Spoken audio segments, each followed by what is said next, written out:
What is up, beautiful people? It's time for CP2d Newton's second law. So, let's start with a definition. The size of the force... Okay, so the things that affect acceleration. And then we can just put a colon. So, under this, we can put the size of the force. So, the amount of force that's on an object. So, the force with which I kick a football, or something like that. So, the size of the force is one of our affecting values. And the mass of the object is also one. And a bit too much to write here, but here it says for the same mass, so for the same weighted thing, the bigger the force, the bigger the acceleration.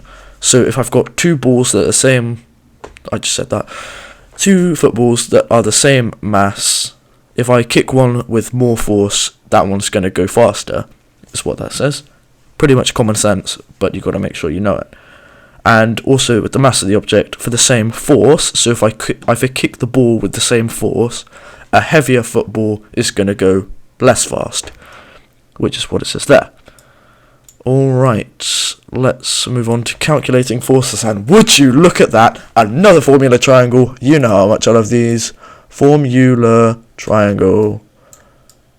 We've got I think that's mass, acceleration and force there, so let's go in with a little bit of capital F for force, which is in newtons, capital lowercase m for mass, which is in kilograms. I know that from last episode. And a lowercase a for acceleration, which is in meters per second squared. There's no squared key on my board, so I have to do to the power of 2. Okay, so we got this. I remember you times to go across and divide to go up and down. Love me a formula triangle. So with that, we can work out force if we're given mass and acceleration. We can work out mass if we're given force and acceleration. And we can work out acceleration if we're given force and mass. So let's go through this worked example, shall we? So, motorcycle has a mass of 200 kilograms. What is the force needed to give it an acceleration of 7 meters per second squared? So, we could reword this into the motorcycle has a mass of 200 kilograms. What force is given on it if it's going at 7 meters per second squared? Which is essentially the same thing, but it's a bit easier to understand. So, we are looking for the force, which means we do mass multiplied by acceleration. Let's make sure they're the right units first. Yep, kilograms and meters per second squared. So we can simply do 200 times by, what, 7? 7. 200 times by 7, or 700 times by 2 to make it simpler. That's 1,400. So 1,400. We've got that. Right. So that's 1 newtons is the... Yep, newtons. Okay. So that's the answer to that one. The force that's acting on that motorcycle is 1,400 newtons. So that's our worked example. What else can we do? Okay. This question here is what I was looking at before. The resultant force on a ball is not 0. What will happen to the ball? Because the resultant force is not 0, which means it's not balanced, it's unbalanced or imbalanced, that means that in some direction or another, the ball, that's not how you spell that, the ball will move. So, it's that simple, the ball will move. It could be in any direction, it's just not moving. So the ball will move, is the simple answer to that question. And now, let's work on our formula triangle knowledge with this exam style question. Car accelerates at 2 meters per second. Let's note that down. 2 meters per second. That's to the power of 2. 2 meters per second squared. is the acceleration, so we can put that here in the triangle. The resultant force acting on the car is 3,000 newtons, so let's take 3,000 newtons, that's pound sign, 3,000 newtons, and because newtons is the force, we put that above here, and that tells us that we're probably going to be looking for the mass. Calculate the mass of the car, there you go. So to find the mass, we would do 3,000, oh, that's 300, that's a bracket, 3,000 newtons divided by 2 meters per second squared.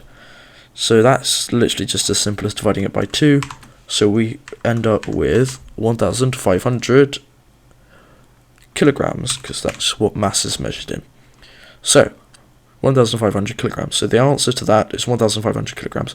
I do want to mention something very important about any formula question you are ever given. To ensure you get all the marks, you use this one simple, it's not an anagram, it is, that's really bugging me. But you use the term FIFA, F-I-F-A, and one of my favourite teachers gave me this. I'm not going to specify, but you know who you are. The F, the first F stands for formula.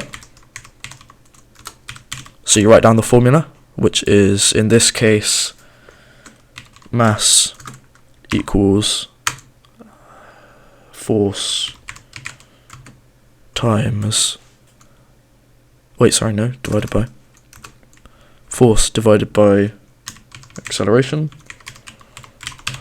The I stands for, let me just move this, the I stands for insert. I stands for insert, formula insert, so you take your formula and you'd insert the numbers. The mass right now is a question mark, equals force, which is 3,000, divided by acceleration, which is 2. So that's the next bit, insert.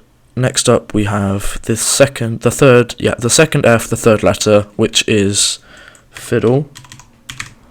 This is only really applied to ones that you have to rearrange. So if I used force equals mass times acceleration and then inserted the numbers, I'd have to fiddle it around to get mass as the answer instead of force. And the last A is, I believe, answer. So you've got formula, insert, fiddle, answer, and the answer is then 1,500 kilograms, which I can underline there. So that is our answer. And using the anagram, no, I keep calling it an anagram, it will come to me at some point. But using that, we can get 1 mark for the formula, 1 mark for inserting our numbers, and 1 mark for the answer. So that is our 3-mark question. All done and dusted. Newton's second law. Knocked it out of the ballpark. I'll see you in the next one. Goodbye.